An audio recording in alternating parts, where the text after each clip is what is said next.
right, here we go.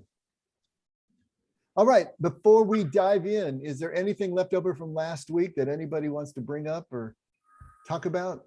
Yes, go Becky. So I had a little trouble last week. I was a bit cranky for the first part of the week because I don't think I agree with Richard Rohr's suggestion that at 30, we're into the second half of life in terms of spirituality. And it really, I just could not wrap my arms around it. And then I got a little better where I thought, okay, well, it's not either or. It's that maybe that's when we start doing it. But I still think what he's missing is context, cultural context. The cultural context he grew up in was in a monastery. So where everything's taken care of for you, you don't have to go through the cultural demands of getting married, get a house, 2 children, blah, blah, whatever. So that was the piece that played for me. And we have a lot longer life expectancy than 60. So when I started thinking about it, I thought I'm more comfortable with 40 as being the place where it's most likely to enter that second half of life. And even that in our culture, and I realize that it's not our culture that should rule, but I couldn't quite swallow his piece about at 30, we start moving into this different way of being in the world. Did he categorically say 30? I didn't remember that. I don't Yeah. remember that. Did he? Yeah. Yep. Okay. I'm trying to remember why either he said it or you did, Dave. But I'd rather say that he did. Yeah, I don't remember him saying categorically 30, but the midlife is, it's around mid-30s. It doesn't mean to be 30, but I mean, not that we die at 70, but that's usually our work life, is about to 70, and then we're retired after that. But the mid-30s is kind of traditionally the time that a lot of the energy of the 20s and the things that you were focused on as containing meaning and purpose in your 20s starts to wear out. Burnout can start to set in the 30s, and that wanting for something more, wondering about something more. But it's not going to be the same in everybody, as you're saying, and it's not going to be the same in every culture. Well, and I think it's shifting in terms of our culture. Well, it certainly is, but that's not necessarily a good thing. That people are remaining adolescents into their 30s is not necessarily a good thing. We need to grow up faster, and we used to grow up faster, and so there's things that are delaying this. And part of what's delaying is that we don't have any rites of passage anymore in our culture. We don't have ways of moving young people along to different phases of their lives in an orderly and communal way. The community used to recognize when there was a bar mitzvah, a bat mitzvah, when there was a walkabout. There were these different things that actually brought young people into a place of responsibility and then kind of helped them with the milestones along the way. We don't have that really anymore. But the mid-30s really is, or mid to late 30s, is midlife crisis territory. It's that time when the circumstances of life are starting to goad us into looking in different directions, or at least raising the uncomfortability level to the point that we are looking for some other form of, or some other direction for meaning and purpose. I know that's the way it was for me. It was in my 30s, aided by a couple of life events that really kicked me into overdrive. When you kick the can down the road into your 40s and 50s, I mean, that's when I think we get the caricature of the midlife crisis, the red sports cars and the affairs, because now you're going back to the last time that you felt some kind of sense of meaning and purpose. But it's not a hard number. And if he said that, or if I did. Actually, I think now that I'm thinking, I think it was you, Dave. Yeah. And I think it's because in your experience, it was in the mid-30s. And that's probably what how I am, started thinking, geez, that didn't work. That wasn't me. and then thinking about our kids, and it's like, no way.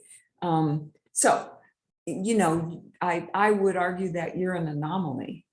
I would. So many ways. Oh, thank you All so the much. best ways, Dave, all the best. Somehow it didn't sound like a compliment there. No, I'm in it as a compliment. I do believe that. Like, Well, I agree with you that we don't commonly see people making the shift from first to second half of life until their mid-50s. That's when we're seeing it happen in our culture. And take a look at our ages, take a look at the average age of the effect. I mean, it's in the 50s.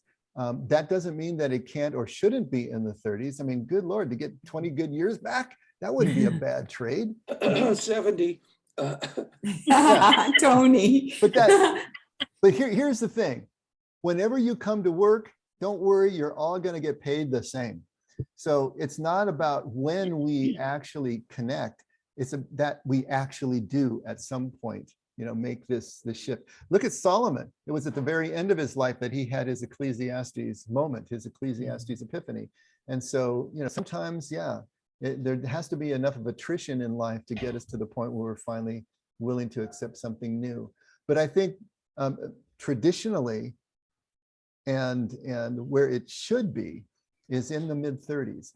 You get through the 20s. I mean, Jesus was around 30 when he started his public ministry, and often that young 30 age is a click over point for many of these historical sages and mystics. And so it's not too early. It's just, it may be too early for us culturally these days.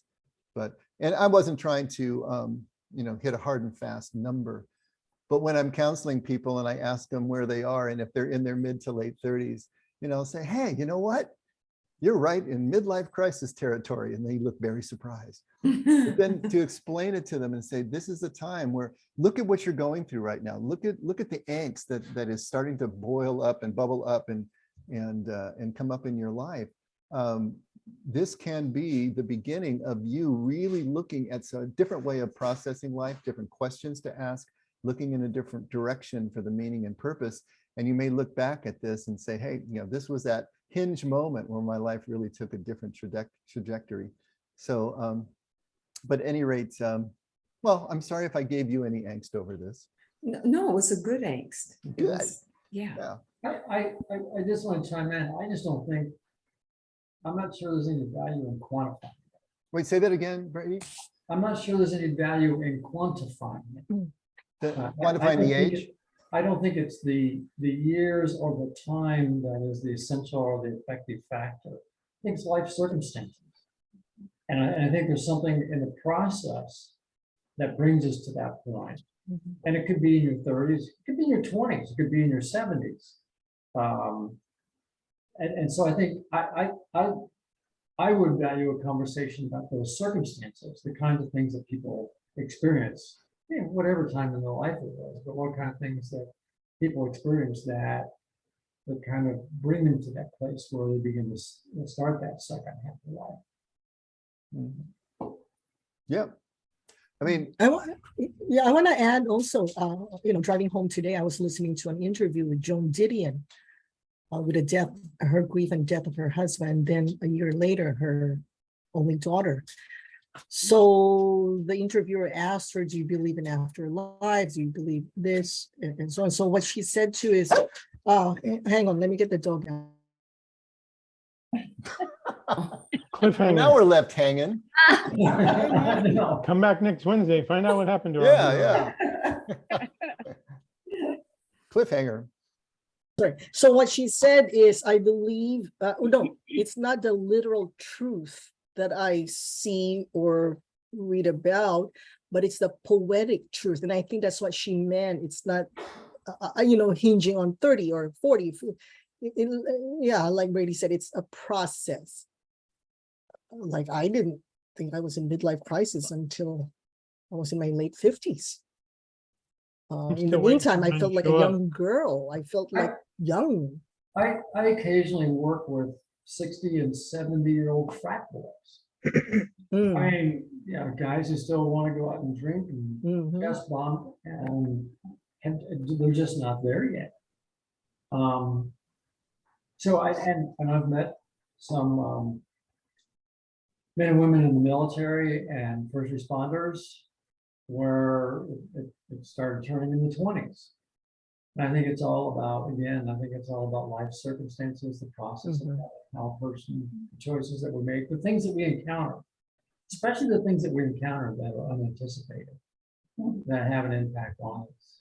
You Yeah, might, you might also be unhappy with the the status quo and want a change, but you may not. For me anyway, I wasn't finding the answer. I was finding that the current situation was not correct, and I wanted it to change in some way, but I kind of went off on different paths, and they were not fruitful. So there's sometimes an inefficiency of, finding the answer, right? If you don't have the right person there, like Richard Rohr or Dave Brisbane, you might not go down the right road in your quest. So. Well, and Dave, you also brought up like the story of Anne Frank. You used that as an example too, where she was kind of catapulted into sort of a quick adulthood experience that would not have been a normal experience for any other child her age, really. I mean, I guess it's like Brady says, it could be determined on the type of experience that you have and what you're dealing with. Early or old age, I guess. Yeah, and the truth of the matter, any individual is going to be unique. And it's going to be, as Brady says, and as Becky is saying, it's going to be a combination of events in their lives and circumstances and context and all of that. But if you step back and look at this thing historically, there are ages that have been attached to this. 12 to 13 is the age where children became adults in ancient societies and in Aboriginal societies. And the early 30s were the time when there was a switch over into the sage. And so there were, generally, ages attached to this in terms of the shape of the journey. That's all been changed with our culture, with technology, and with everything else. So we can't expect the timelines from the ancients to apply to us now because people just aren't going to be ready for it. And that's what we're seeing. But that doesn't mean that we should wait until we're in our 50s or 60s to start thinking about moving into the second half of life. If the church was able to actually start educating and teaching this again, and having people who could mentor it, then I think people could make the transition earlier. And that would give them a longer span to really be able to offer more to the community in a positive way. And so, but you're right, you can't attach absolute ages to this, but there has been a shape to this historically speaking. And yeah, lifespans were shorter back then, and all sorts of things were different. So we adjust this to our culture, and you just deal with the realities of your culture. It is very rare to find a 30-year-old or a 30-something who is really ready to make the switch in our culture over to the second half of life. And so you just deal with people when they're ready. When the student's ready, the teacher appears, right? So. I don't, for myself, I started in the 70s, beginning of the 70s on a spiritual path and went along until probably maybe 85, 86, and I fell off that path. And I struggled with the materialism of the world and acquired all the wonderful things, and it wasn't until in 2008 that I really bottomed out with a couple terrible life experiences. So it's restarted for me since 2008 again. And I'm a slow learner. So, here we are in 2022. But yeah, so I felt like I was on this very spiritual path.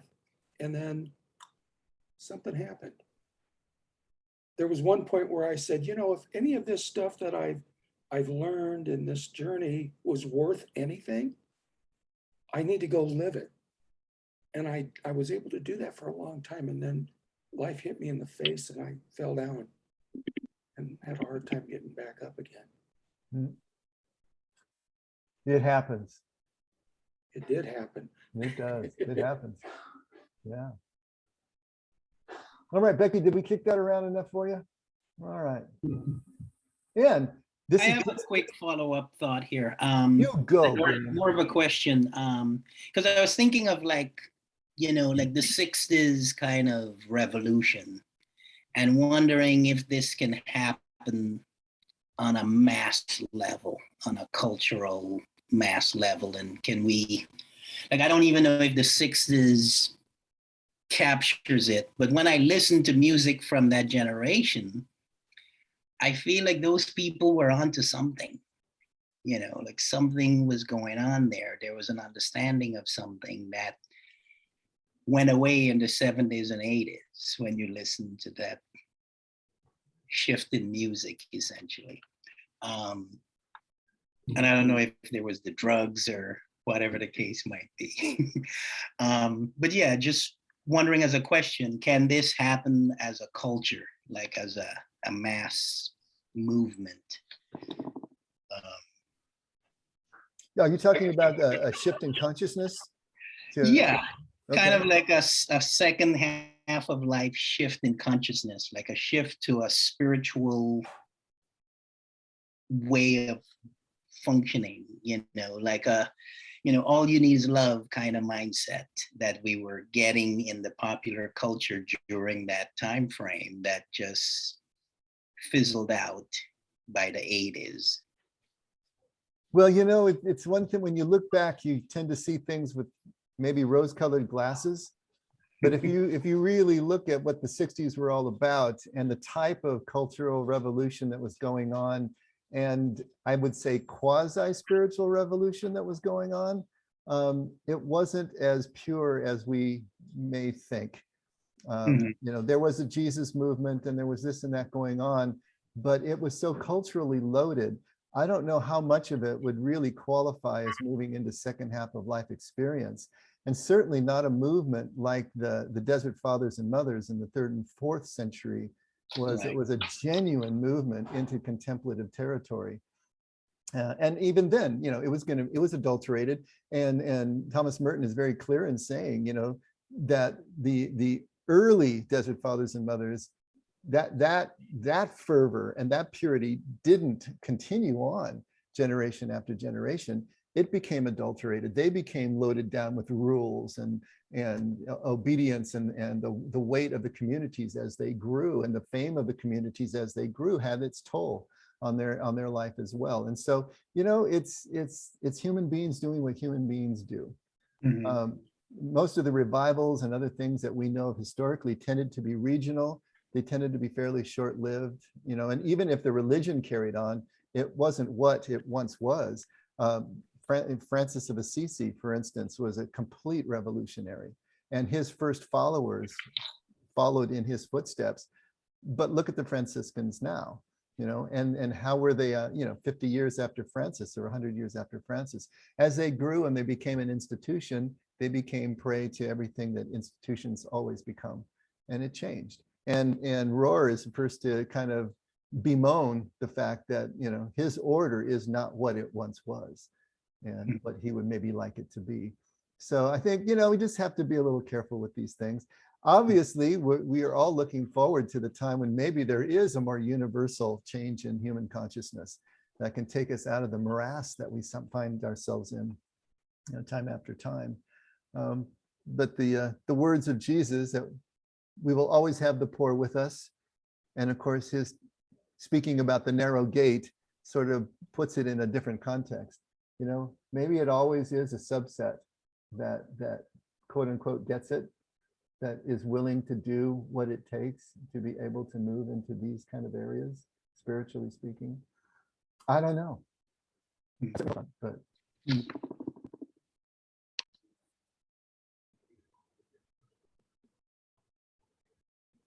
any other thoughts?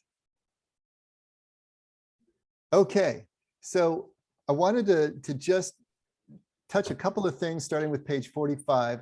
And Jerry, are you still on a Kindle, dear? Yeah. Okay, so for anyone else who's on a Kindle, If you go, the chapter is the first half of life. The subhead, the closest subhead is discharging your loyal soldier. Found it. 1, 2, 3, 4, 5 paragraphs after that. I Okay. just wanted to hit a few lines just so we can get back into the swing of things. He is defining the loyal soldier as the sum total of our image of ourself, our identification of ourself that is forged in the first half of life. And so all of our beliefs, all of our programs for survival and for happiness and the unconscious patterns that we have developed in the first half of life to date, I suppose, is what he's calling the loyal soldier. So picking that up on page 45, the second paragraph, the loyal soldier is similar to the elder son in Jesus' parable of the prodigal son. His very loyalty to strict meritocracy, to his own entitlement, to obedience, to loyalty to his father, keeps him from the very celebration that same father has prepared, even though he begs his son to come to the feast. So there's one characterization. Skip to the next paragraph. The voice of our loyal soldier gets us through the first half of life safely, teaching us to look both ways before we cross the street, to have enough impulse control to avoid addictions and compulsive emotions, to learn the sacred no to ourselves that gives us dignity, identity, direction, significance, boundaries. We must learn these lessons to get off to a good start. Far easier to begin life with a conservative worldview and respect for traditions. It gives you an initial sense of place. Next paragraph. Without a loyal soldier protecting us up to age 30. Oh, 30, there's 30, Becky. All right. Without a loyal soldier protecting us up to age 30, the world's prisons and psych wards would have been even more overcrowded than they are. Testosterone, addiction, ego, promiscuity, and vanity would win out in most of our lives. Without our loyal soldier, we would be aimless and shapeless, with no home base and no sustained relationships, because there would be no me at home to have a relationship with. Lots of levers, no place to stand. Paradoxically, your loyal soldier gives you so much security and validation, though, that you may confuse his voice, the soldier's voice, with the very voice of God. If this inner and critical voice has kept you safe for so many years as your inner voice of authority, you may end up not being able to hear the real voice of God. And he wants us to read that sentence again for maximum effect. All right, so I just wanted to just get that so we got an image in our mind of what this loyal soldier is. The loyal soldier is absolutely necessary for us to develop enough of a healthy ego, the container that we're going to be able to use to pour in the content of the second half of life. So it's not that the loyal soldier is bad. It's not that the ego is bad. It's not that the first half of life is bad or unnecessary. It's absolutely necessary. And we need to do it well and do it, quote unquote, right. In other words, to be able to have the limitations and restrictions placed on us by society, family, and everything that we engage in this part of life, so that we have shaped and have honed some sort of identity that is stable. Now, continuing on, the loyal soldier cannot get you to the second half of life. He does not even understand it. He has not been there. He can help you get through hell with the early decisions that demand black and white thinking, but then you have to say goodbye when you move into the subtlety of midlife and later life. The Japanese were correct, as were the Greeks. Odysseus is a loyal soldier for the entire Odyssey, rowing his boat as only a hero can, until the blind prophet tells him there is more, and to put down his oar. If you ever read the Divine Comedy, note that Dante lets go of Virgil, who had accompanied him through Hades and Purgatory, knowing now that only Beatrice can lead him into paradise. Virgil is the first half of life man. Beatrice is the second half of life woman. If you're not familiar with Dante's Inferno, just as he says, Virgil, the spirit of the prophet, guides him through purgatory and through hell, but it's the spirit of his dead lover. He was in love with Beatrice when she was alive. It's her spirit that comes back and guides him the rest of the way. And so Virgil is the symbol of man's reason and man's intellectual capacity. Beatrice is a symbol of divine love. And so again, you have this new, we were talking about, if you want to get into orbit, you got to get out of a jet plane, even though it's the greatest mode of travel on the earth, but it's not going to take you into orbit. You're going to have to get out of the jet plane and get into a rocket that can take you out. And so basically that's what Dante is doing. He's riding Virgil's jet plane for as long as he can, but when he wants to get out of the world and into heaven, then he's going to have to get into Beatrice's rocket ship. The loyal soldier is the same way. The loyal soldier is like Virgil. Loyal soldier is like the jet plane. It's reason, it's consciousness, it's all of the things that we do to survive and grow and advance in life. But it's not going to take us where we want to go if where we want to go is not of this world. And Jesus said his kingdom is not of this world. So we're going to have to get into a different vehicle. Yeah, I think what it really means, Dave, is the woman is going to get you to heaven. There's that too. There's that too. Good old Beatrice. You are woman, hear you roar, right? Okay. Absolutely. There's that too. Virgil is the first half of life man. Beatrice is the second half of life woman. In the first half of life, we fight the devil and have the illusion and inflation of winning now and then. In the second half of life, we always lose because we are invariably fighting God. The first battles solidify the ego and create a stalwart, loyal soldier. The second battles defeat the ego because God always wins. No wonder so few want to let go of their loyal soldier. No wonder so few have the faith to grow up. The ego hates losing, even to God. Those are really interesting statements there. The first battles solidify the ego and create the stalwart, loyal soldier. The second battles defeat the ego because God always wins, because essentially we are fighting God, because we're fighting our true nature, really. Once we've established this identity with our egoic consciousness, it's terrifying to let go of it. Any semblance of control we think we have, any illusion of power that we have developed, I mean, who gives up power voluntarily? And so we're terrified to do that. So we're fighting that our true nature is in God, and so we're fighting God, essentially.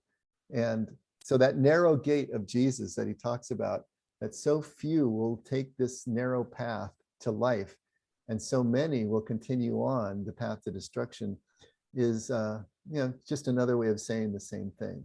The reality is there are few people who are going to be able to break through that fear and really let go. Thoughts, comments about any of that? Well, Dave, I have a thought. What about those people that grow up in horrible situations and aren't taught understanding and compassion and all the other things he listed that the loyal soldier is? What happens to them? I mean, because so many families, not everybody grows up with good parents, and not everybody grows up. How do you become this loyal soldier that has this, understanding and community and needs and and avoid addictions and so forth when you're not raised that way? What happens to them? Yeah, as he said, it's going to be a lot harder for them. It's still not impossible, but it's going to be a lot harder for them. So do they need to go through some form of loyal soldier before they can do the upward, the second half? No, I mean, go ahead, Brady. Their loyal soldier could be almost the antithesis of what you're describing, but nevertheless a loyal soldier. The loyal soldier could be about acquiring power. It could be becoming the head of the gang. It could be about getting influence among a group. It can be very similar in function, but qualitatively very, very, very different. And it still creates a vessel that can be fractured in the second half of life. where there can be meaning and purpose, taking its place. But Uh-huh. So Jerry, as an example, think of someone who survives a horrible Yeah. childhood, and they were able to do it because they developed self-reliance and a capacity to not depend on anyone except themselves. Right. And then that becomes the loyal soldier that they eventually have to work through. so, Or I'm even thinking of the loyal soldier being like the identified victim, where like my ego is built around this victim trauma role, whatever that might be. And it shows up like a loyal soldier. Whenever certain things happen, it's there to salute and it's there to do its part, but it's not exactly a healthy structure. Like, I don't know if he says the ego has to be healthy, but I don't know what that is. Because by definition, we have this, well, I shouldn't say by definition, but most egos are not healthy. Got it. Thanks. That helps. Yeah, and so it's just like the youth who ends up in a gang. Well, the Right. gang provides everything that the youth is not getting from their family, right? It's giving an almost military-like structure, but everybody knows where they are, and it creates that loyal soldier. And so now you've got an ego, and as William's saying, it may not be a healthy one, it may not be positive, but it is that container, it is that structure. Now, how does that person get to the point where all of that structure of the loyal soldier runs out of gas, and they are left saying there has to be something more, something different. I can't continue in this way anymore. Many of us, it ends up pretty much at old age, kind of like Solomon. I mean, he had a lot of gas. He was able to get all the way out to the end of his life before he finally started to realize the meaninglessness of so many of the things that he was pouring all of his time, energy, and attention into. But eventually we have to get to that. It may well be the trauma. It may well be something that just kicks you completely out of your familiar world that then points you in a new direction. But obviously, and by definition, God is an equal opportunity employer. So everybody has the opportunity and the chance to be able to connect in the way we're talking about. But I do understand that a lot of us get knots tied in our cord at an early age that are so complex that it's difficult to get out of, and may always be a form of compromise in their ability to relate to others. But that doesn't mean that the spiritual connection can't be made. But, yeah. I've worked in a number of prison settings where I've met people who, sometimes it's fake, where they decide to turn their lives over to God. And I'm always leery when I see one of the prisoners with a Bible in their hand 24/7, and what that's about. But I've met people in, working in the forensic settings who've had the experience of every thought I've had, every decision I've made has gotten me here, incarcerated. And realizing, coming to the acceptance, the radical acceptance that I just can't rely on my own understanding anymore. I can't rely on my own thinking anymore. And even in those dysfunctional environments, I think, it's their version of a rock bottom, essentially. And it makes sense that there's still ego that's not healthy, but it's still a loyal soldier. I really like that. The analogy of the loyal soldier, I think, is really perfect.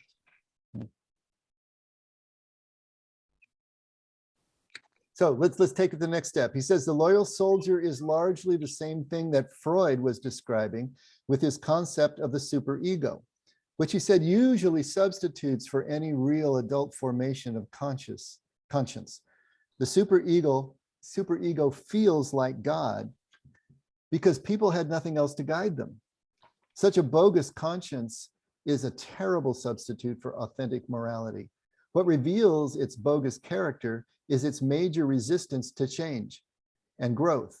And it's substituting of small, low-cost moral issues for the real ones that ask us to change, instead of always trying to change other people. Jesus called it straining out gnats while swallowing camels. It's much more common than I ever imagined until I myself began to serve as a confessor and spiritual director. Now, I am no expert on Freud, but I have a passing knowledge. There's probably some of you who could explain this better. But this idea of the superego here, Freud divided our psyches into three parts. There was the id, which actually means it in Latin. And it, generally is the reptilian brain, the lizard brain. It's just pure drives for pleasure, pure drives for advantage and survival. And it's completely amoral. It's just, it's the part of the personality or part of the psyche that is present at birth with us. And it's just all pure drives, right? As we develop further and we start to become self-aware, that's the ego part. And the ego spans from the unconscious to the pre-conscious to the conscious. But it's the conscious part that we're most aware of, the part that can actually rationally think. Still driven by the id down there underneath, but able to make different choices. And then as we are developed into the loyal soldier, as the limitations of our surroundings are giving us rules and regulations and what works and doesn't work for advantage, what we get rewards for and what we get punished for, that develops this idea of the superego. This is the moralizer. This is the one that has all the rules of why we can't just do whatever the id wants us to do, but it's largely unconscious itself. And so there are these rules, but they're still under the surface that are moderating our behavior. And the ego is meant to be the kind of the negotiator between the superego and the id and making these decisions, but it's really not a conscience, not in the way that we would think of a conscience. A conscience needs to be conscious. It needs to be actually worked through principles that we have adopted, that we've become convinced of, that allow us to make choices that are the best for everyone concerned. And remember, love is not love unless it's freely chosen. And so the conscious, when it's finally developed, and you can consider that, it doesn't have to be strictly a second half of life activity, but as that is developed, that's the part of us that can actually choose. And so he's using this three-part sort of division of the psyche that Freud used to try to illustrate the role of the loyal soldier. The loyal soldier is largely unconscious, but it's dictating all of the rules that we have absorbed, assimilated, and now believe maybe just as core beliefs. Are there any of you who are more trained in this that can add anything to what I said or refute it? Or is that enough to try to get the concept across? And if that didn't help you at all and just muddied the waters, then never mind the last 3 minutes. Just let it go. Go ahead, Brady. You'll receive your certificate in 70 minutes. And who even knows if Freud was right? I mean, he's been debunked on a lot of things anyway, right? That's right. But it is an interesting sort of concept there. One of the things, and well, let's read a little bit further and see if it starts to come together. There is a deeper voice of God, which you must learn to hear and obey in the second half of life. It will sound an awful like the voices of risk, of trust, of surrender, of soul, of common sense, destiny, love, of an intimate stranger, of your deepest self, of soulful Beatrice. The true faith journey only begins at this point. Up to now, everything is mere preparation. Finally, we have a container strong enough to hold the contents of our real life, which is always filled with contradictions and adventures and immense challenges. Psychological wholeness and spiritual holiness never exclude the problem from the solution. If it is wholeness, then it is always paradoxical and holds both the dark and the light side of things. Wholeness and holiness will always stretch us beyond our small comfort zone. How could they not? Okay, this idea of psychological wholeness and spiritual holiness Never exclude the problem from the solution. If it is holiness, then it is always paradoxical and holds both the dark and light sides of things. See, here's the thing about the loyal soldier. It doesn't do paradox. It is going to make black and white choices. It is going to be right or it's going to be wrong. It's going to be to your advantage or it is going to be to your detriment. You know, it's going to be profitable or not. This is the way that the loyal soldier works, because it is learned in the situations that the child and young adult has grown up in, how the world works and how these things work. And so when he goes back and says, Jesus called it straining out gnats while swallowing camels, this is exactly the way that the Pharisees operated. They were all about the law. They were loyal soldiers to the law. And so the law was the nth degree. If you got the law right, if you understood it perfectly, if you had it defined out perfectly and followed it, then you were righteous, then you were approved by God. And so their loyal soldier was all about the law. And they were just black and white about this, to the point that Jesus says, you are so busy following the letter of the law to the nth degree, straining out the gnat, which was the smallest unclean animal. And so they would literally put muslin over their glasses before they poured something into it to make sure that they didn't, without knowing, swallow a gnat. At the same time, they're swallowing camels, which is the largest unclean animal known in Palestine. Mm-hmm. And just blowing out the intent of the law because they were so busy following their loyal soldier. And so until we can make that leap, from just the black and white, non-contradictory loyal soldier to a second half of life consciousness that allows for paradox, allows for things to be remaining in tension. And we're not going to make a choice, just one or the other, but allow the tension to remain in place and pass through the Scylla and Charybdis, right? In order to be able to learn what is on the other side of that process. And it's a whole different way of approaching life. So Dave, go ahead. This is sounding a little bit depressing to me because, I mean, are we saying that if, I know a lot of people my age and older who are very set in their ways and their opinions and their thoughts and their black and whiteness about life, and they're, driving their stake in the ground on one side or the other. And I mean, am I to understand that they are probably not really maturing to their second half of life yet, whatever age they are? I mean, is that a possibility then that we might be considering? It's a possibility, but it's by no means a conclusion, But I think one of the traits of second half of life experience is occupying that liminal space. Mm-hmm. It is being teachable, it is being flexible, it is being willing to listen to people with differing opinions and finding the good there and seeing truth where it's coming from and not just where you expect it to be. Those are all second half of life.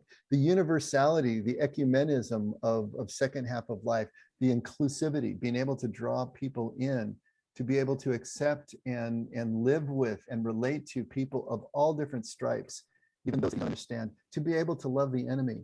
I mean, if you can't do all of those things, then it's really hard to say that you're in a true second half of life consciousness or experience.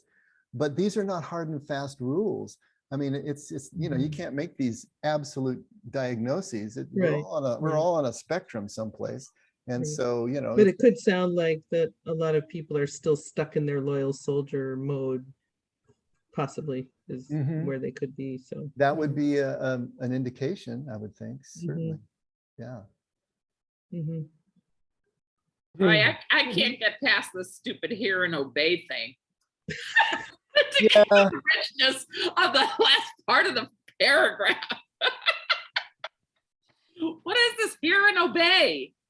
That kind of stuck in my craw too, just because I have made such a big deal about us graduating from obedience and getting to the point where the law is written on our hearts. Now, he says that later on here about Jeremiah talking about the law being written on our hearts. So he's not blind to that.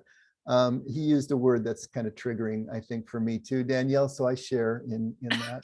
it didn't keep me from the rest of the paragraph, but yeah, I know what you're talking about. But it was just like a pothole, right? I couldn't. Just like, oh, okay. That's perfect. That's perfect. You know, hey, kind of coming off of what Kathy just said, though, I was thinking about this because when we're talking about that, the second half of life allows us to be able to hang with paradox. We had talked a while back about, human neuroses, all kind of stemming from the intolerance of uncertainty. Remember, we were talking about that a few Sundays ago, this idea of the intolerance of uncertainty. And if we are not able to tolerate uncertainty, that means we're not able to tolerate paradox. We're always looking for a solution. And some psychologists have put this as a need for closure. And there are actual quizzes that they have developed. And I wanted to show you a couple of them about how you can start to rate yourself on your need for closure, on how intolerant of uncertainty that you may be. And for, just as Kathy was talking, where are you on this whole thing? Can you rate yourself? Well, can you see the screen now? Mhm. Okay, so we're just going to read through the questions. We're not going to actually do them, but I don't like situations that are uncertain. So you're rating yourself from 1 to 6 here, right? It's not at all true of me, or it's very true of me. So I don't like situations that are uncertain. I dislike questions that could be answered in many different ways. Boy, if you don't like that, then you don't like poetry and you don't like scripture. But see, that's why we make scripture certain, don't we? We pretend that it only has one right answer, and that if we know that answer, then we can, go forward in certainty with God. I feel uncomfortable when I don't understand the reason why an event occurred in my life. When I have made a decision, I feel relieved. I dislike it when a person's statement could mean many different things. I do not usually consult many different opinions before forming my own. I find that a well-ordered life with regular hours suits my temperament. I don't like to go into a situation without knowing what I can expect from it. I don't like to be with people who are capable of unexpected actions. You don't want to hang with Dave, our drummer, then. I enjoy having a clear and structured mode of life. I feel irritated when one person disagrees with what everyone else in the group believes. I would quickly become impatient and irritated if I could not find a solution to a problem immediately. What's that? Is someone resonating with that one? Yeah, that was me saying to Brady, we'd be in trouble. We couldn't do that. When I am confronted with a problem, I'm dying to reach a solution very quickly. I find that establishing a consistent routine enables me to enjoy life more. I dislike unpredictable situations. All right, so that's one way of looking at it. Here's another one.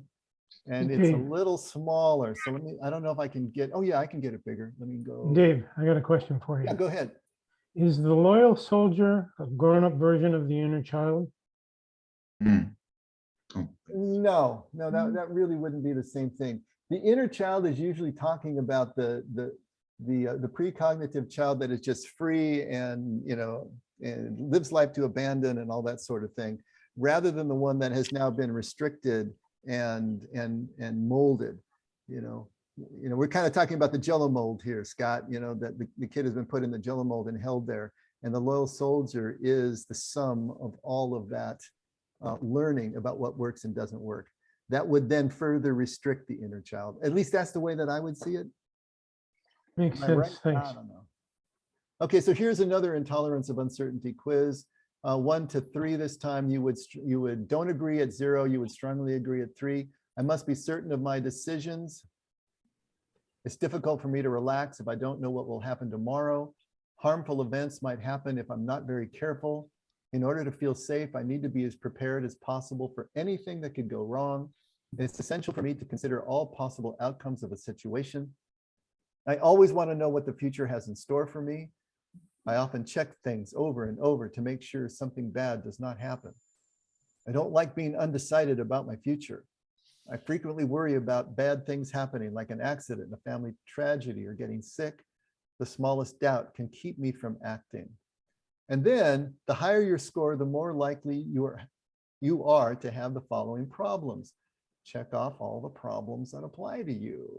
There's a perfectionism quiz too. Did you see that? You worry about health, finances, family. You have difficulty relaxing, difficulty making decisions, difficulty forming opinions unless you feel certain about them, over planning with work, days off, vacations, getting very upset when things don't go exactly as planned, being inflexible, difficulty coping when something goes wrong, obsessive compulsive tendencies, and being over controlling. So these would be kind of the offshoot or the behavior patterns that would come from an intolerance of uncertainty, which is going back to that inability to deal with paradox, or over-reliance on the loyal soldier, I guess is what we're talking about here. I just thought that those were interesting in trying to put a little bit finer point. And since Kathy brought it up, about, the people that she knows or is talking about that have some of these traits, does that mean they're not in the second half of life experience? And we can't say that, of course.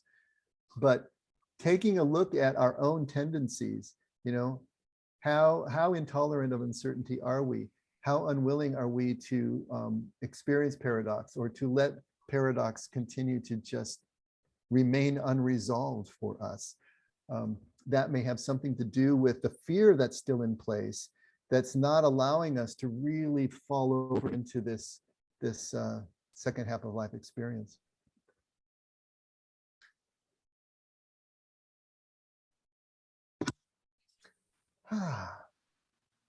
This is getting tricky for me on a personal level, because I'm giving myself permission to not forgive somebody that I am struggling with. And the way I'm packaging this for myself is that I'm staying in the paradox.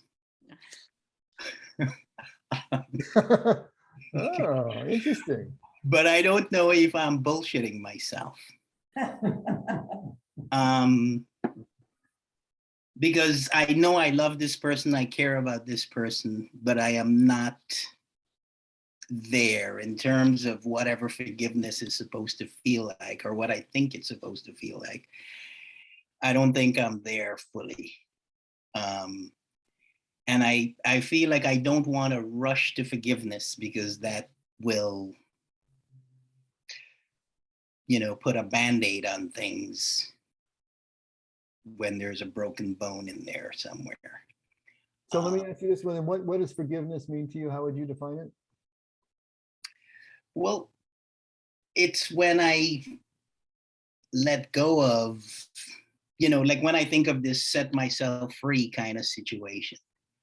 And I'm not free. Mm-hmm. I'm definitely not free.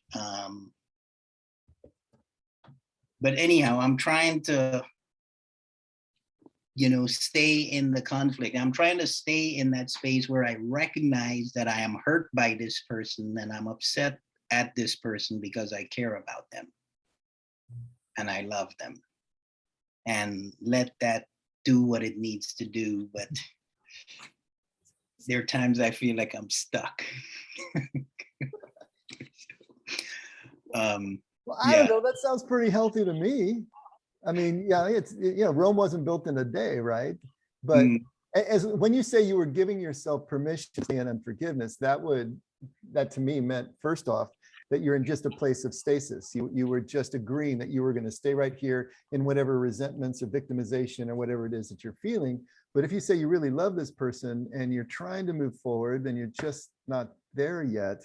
Well, that does sound to me like you're living the paradox a bit. So, I mean, if your goal is still to become free, then. Yeah, not sure about that one. But I appreciate the thought, though. As long as, well, what do we do if we're not yet free? The best thing we can do is to act as if we are free, until, the fake it till you make it kind of thing. But, what would you do if you really didn't have these feelings, these residual feelings? And that doesn't mean that you start picking out curtains and get right back into a relationship. It may not mean that, but what other things would you do if you weren't being weighed down by what the unforgiveness is weighing you with? Continue to do those things and see where it takes you. But if the desire is there and the will is there, then, I think you're still in pretty good shape. Yeah. But that's an interesting thing that you bring up, though, and especially in the context of everything that we're talking about. Mhm. So did the quizzes help at all? Did they at least, it's a form of a little bit of self-evaluation just to see, hey, where am I in all of this stuff? Because sometimes we talk about this stuff theoretically, but then bringing it down to where the rubber hits the road, how do we evaluate ourselves? And obviously this isn't the be all and end all, but it may be an indication, if we're still so rigidly adhering to the standards, this is why Jesus says, don't judge. In other words, let the standards, I hate to say let the standards go, but realize that your presence in context, in the moment, in connection supersedes the standards. We have to be able to be present and discern what is there in front of us and make the choices that are appropriate and not just rely on the rigid standards. That's swallowing or straining the gnat and swallowing the camel. That's over-reliance on the loyal soldier. And we want to graduate that. That's just hear and obey, right, Danielle? And we want to get around that. So.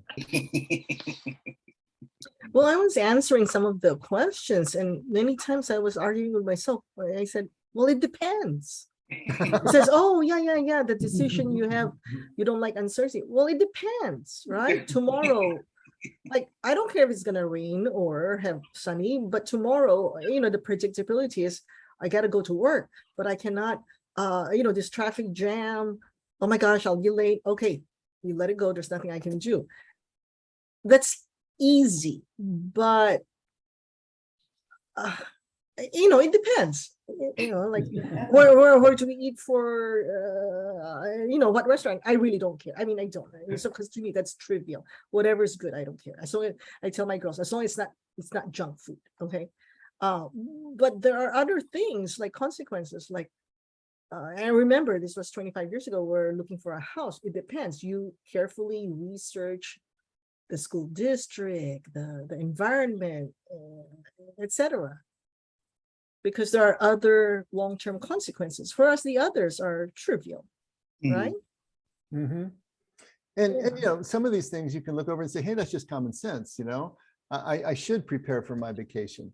But I remember talking to someone who was saying they were going to spend 20 to 30 hours to prepare for a vacation that was going to be shorter than the prep time. Well, not really, but my point is, if we are so paralyzed by our fears, by our doubts, by the uncertainty that we really can't move forward, then you can start to say, okay, there's something going on here. I think something that I like this saying, and it kind of captures this, and that is plan your plans, but don't plan your outcomes. Perfect. So you kind of do what you can do, but be present and see what happens. Yeah. Just remember that. Forget everything else. Just remember that. So since I'm going away for 3 months, how much time do I get to play? 6 months, Jerry, 6 months. Too much. Jerry, you're never gonna leave. Oh no.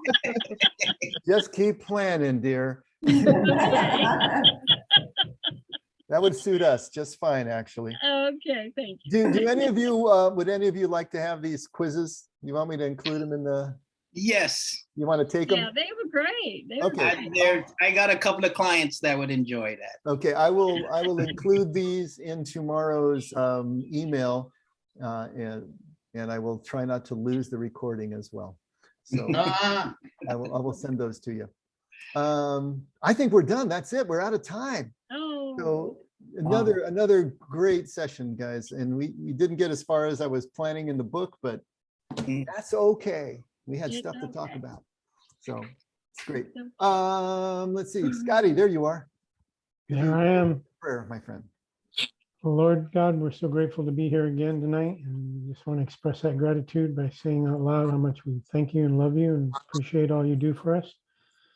In this journey of the loyal soldier, Lord, let that unfold exactly the way your intention towards that process was meant to be, so that we can get the full advantage of this experience, Lord. Help us to know what to pay attention to in life and what to just sit down and walk on by and don't waste our time on.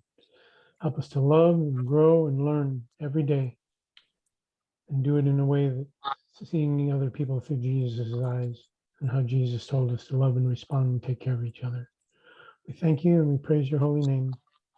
It's in that mighty name of Jesus that we pray and we give our thanks and say our amens. Amen. Amen. Amen. Thanks, everybody.